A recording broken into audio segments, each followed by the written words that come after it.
Hi, Stephen. Hey, Rick, where's Donald? He's going to tell us about his big trip. Yes, we got a field report from Donald today.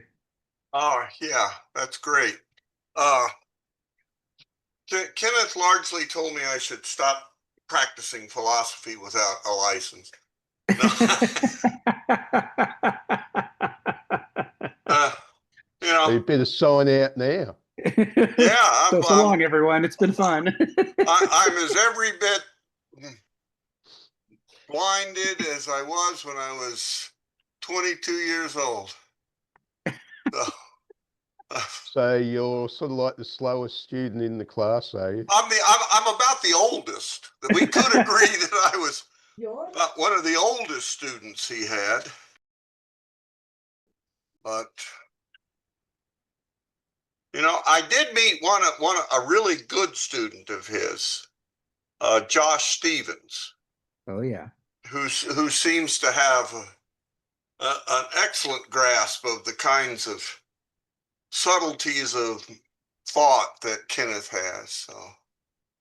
So that was good. Meeting Josh, he seemed to enjoy meeting someone else that had been a student of Kenneth. Although I think it was Kenneth's art that binds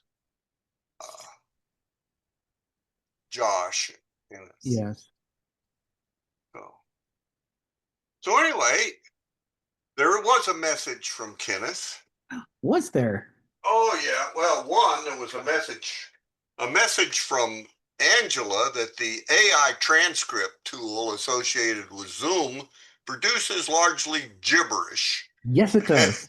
And that having actually listened when Kenneth participated in this session and trying to edit it, gave up and said it was useless. So no, but Kenneth introduced me to. I have a small box. This is the small box of books I had to get. How'd you get away with such a small box? Uh, I actually own a lot of books, already. I had to throw some of them back as duplicates, Ah, there we go. But let's see. Oh yes, a whole bunch of books by this British essayist, Eric Heller. Ah. Erich. Kenneth recommends all sorts of things by him, and he writes on Nietzsche. And here's another one. I don't know, Oh, the disinherited mind. I've got that. the disinherited mind. And then there was another one which Kenneth didn't have, but I am to procure the artist's journey into the interior or something like that. Oh yes, yes, he likes that one. Yeah, so I've got some reading, and here's the one he said was really good, by Gustav Janusz, Conversations with Kafka. Ooh. So I think that's like 3 or 4 books, and that'll keep me busy for quite some time. And some stuff by Cassirer on Kant, Goethe, Rousseau. Yes. Yes. And here's a classic for all the people that want to know how to keep up. I have copies of this. I've read this book, but I didn't throw this one back. This is Karl Lovitz, From Hegel to Nietzsche, Yes. which is sort of the classic study of the existentialism, sort of Hegelian thought. Yes, I'm reading that one now. Yeah, it's one that lets you meet all the perpetrators and kind of know them and stuff. I wouldn't call it deeply philosophical, but it's a guide. You want to get what happened. Yeah. Yeah. Orientation to 19th century German philosophy. Right. And Yeah. oh, he sold me a book by Borges, which is always good. I can't imagine. I didn't check this. I can't imagine. I have so much. I've been buying Borges since I was, in my 20s. So I can't imagine that I don't have what's in here. I have collection after collection, but you can't read too much Borges. It's like Borges and Calvino, two excellent philosophical authors that get you into philosophical thinking through fiction, Yes. largely. Yeah. And here's one I don't know. Martin Amis, The Moronic Inferno. Oh, I don't know this one. I don't either. And I don't have any Martin Amis that I know of. Or if I do, it's hidden and unread. Well, when you read it, you'll have to tell us what you think. Yeah, and I don't know. For Little, Taylor's, little little bits of Zen. I don't know. I wouldn't say Kenneth's thinking is not Zen-like because he never goes where I think he's going, and that's the way Zen misleads me all the time. But he provided that, and there's one other book which I'd started, which was a cabinet of Greek curiosities. oh, It's I don't know this one. Yeah, I don't know if it's ultimately of interest or not. It's some Oxford or Cambridge classicist collected lots of weird things that occur in Greek sources, often just as fragments or whatnot. Things they thought about, all odd things, Yes. their food and other stuff. So I don't know.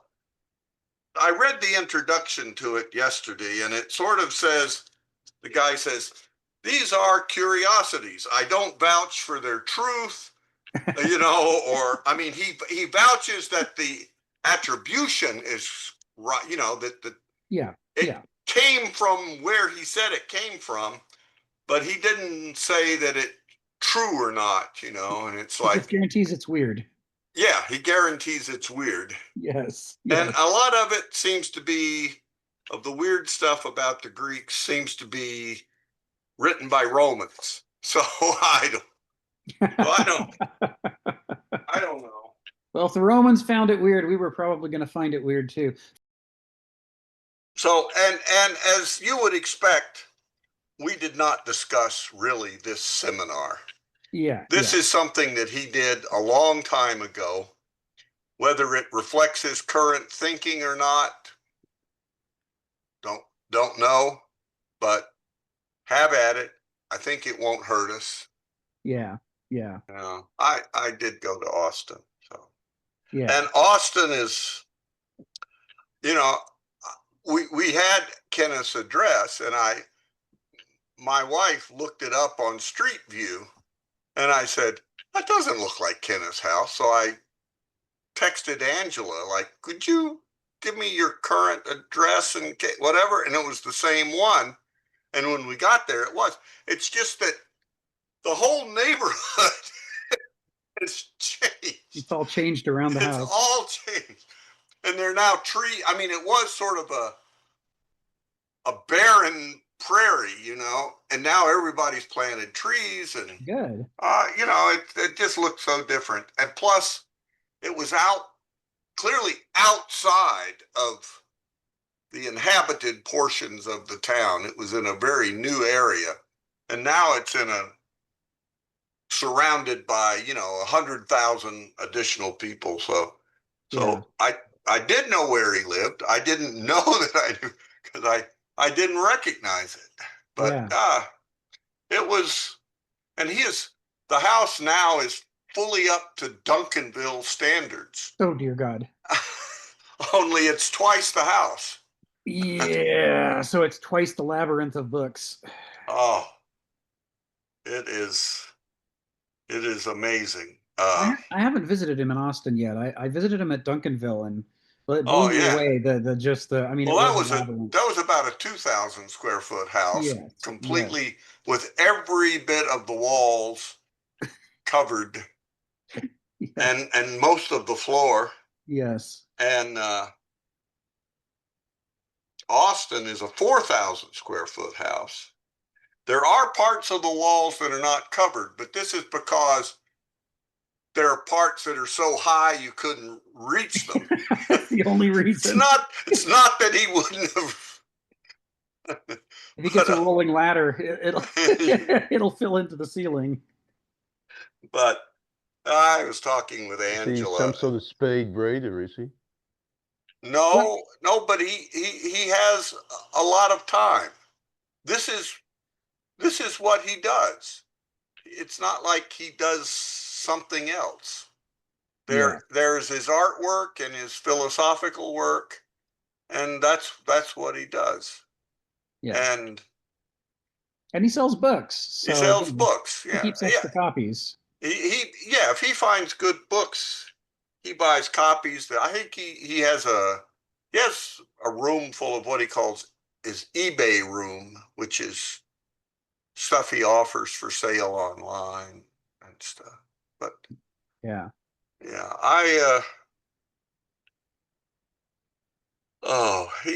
I talked with Angela and I said, it's a shame that as, computer scientists, we can't do some kind of brain dump because the only map to how his stuff is organized is in his head. yes, And yes. he's already said, if I die,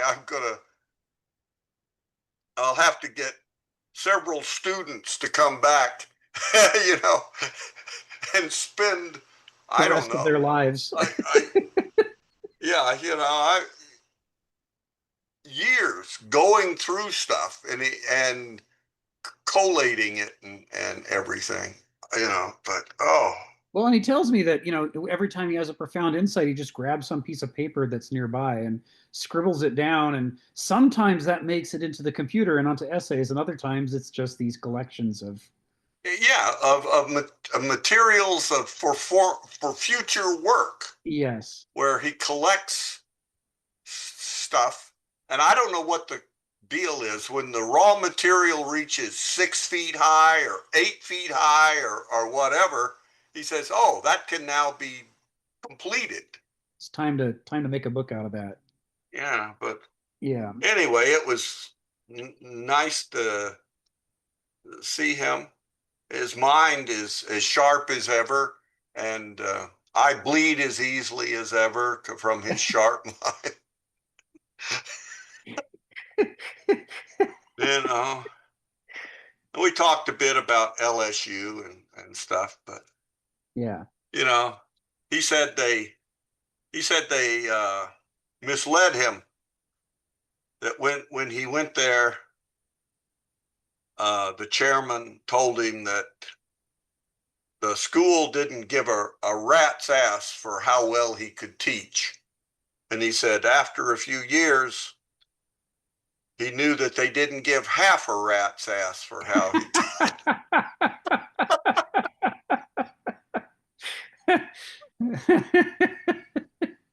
This is the university that in his resignation letter he described as some sort of an academic appendix attached to a sports facility. Yeah, that's Well, it true. it is that, but Football's a religion there. uh, yes, Yes, yes. but I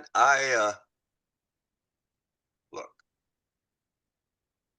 like most universities, Joe, it's up to the student.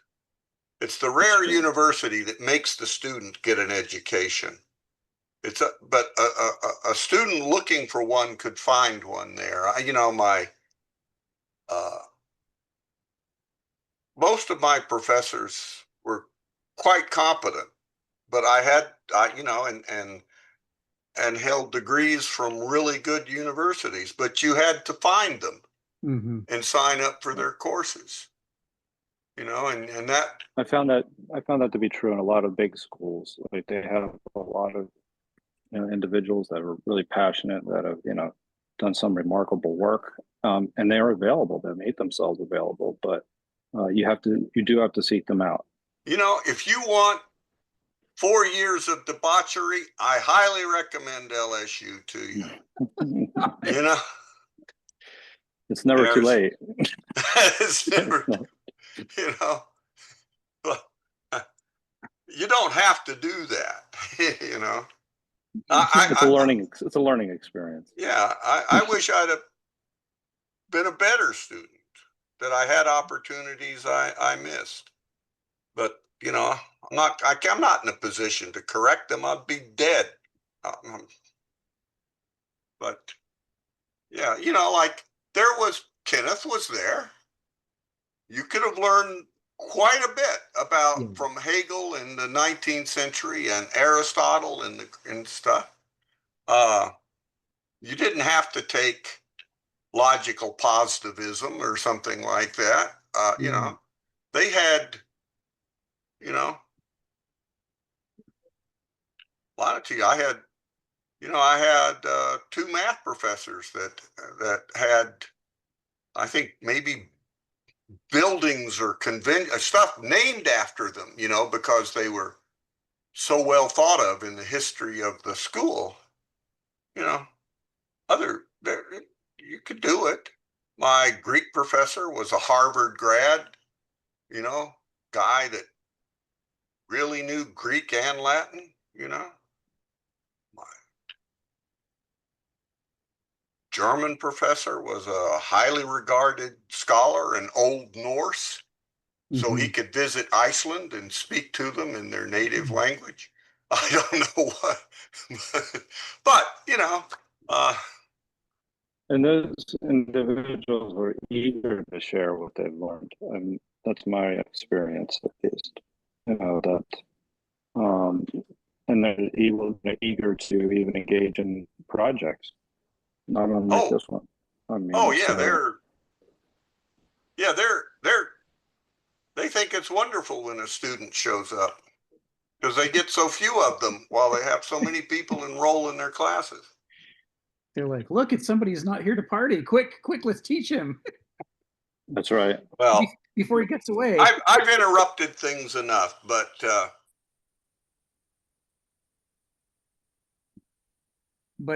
you had a lovely time, did you? Oh, it was a long drive. Not just to Austin. I saw my brother, you know, family stuff. I have a son in Louisiana, and my brothers and sisters, the ones that didn't drink themselves to death. We have that similar problem in our family. You know, we all got together.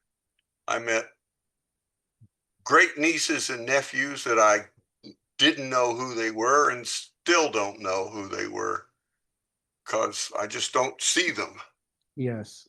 You know, so other than that, and on the way back, I hauled a bunch of stuff to my sister in Oklahoma that she wanted that was stored in Florida. So I did family service, you know. Yeah. Yeah. Well, you know, thank you for taking the time to walk us through how things went, because you know, I'm always eager to hear how Kenneth's doing. Yeah, he's doing well.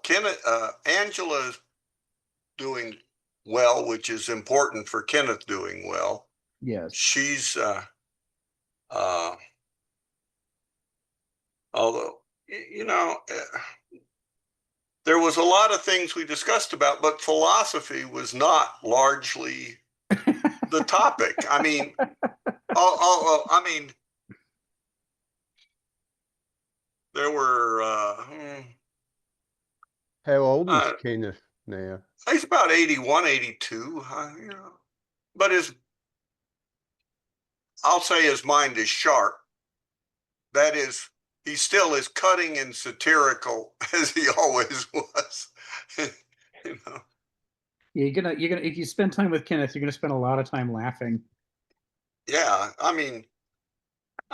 he had comments on, you know, the state of world politics, Oh, I bet he had a stuff lot to like, say. yeah, Yeah, well, yeah, yeah. stuff like that. But it wasn't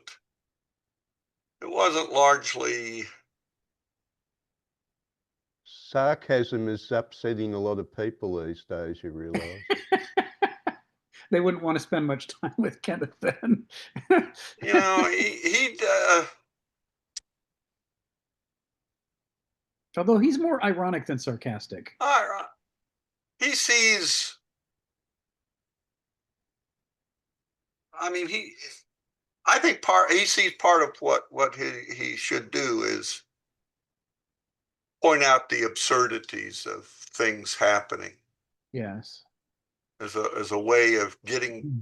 guiding people to understanding the truth of the situation that they're in. Yes. But you know, There's a worry with the gospel, actually, looking at the material for today, that back in ancient Judea 2,000 years ago, they were actually having more intelligent conversations than they are today.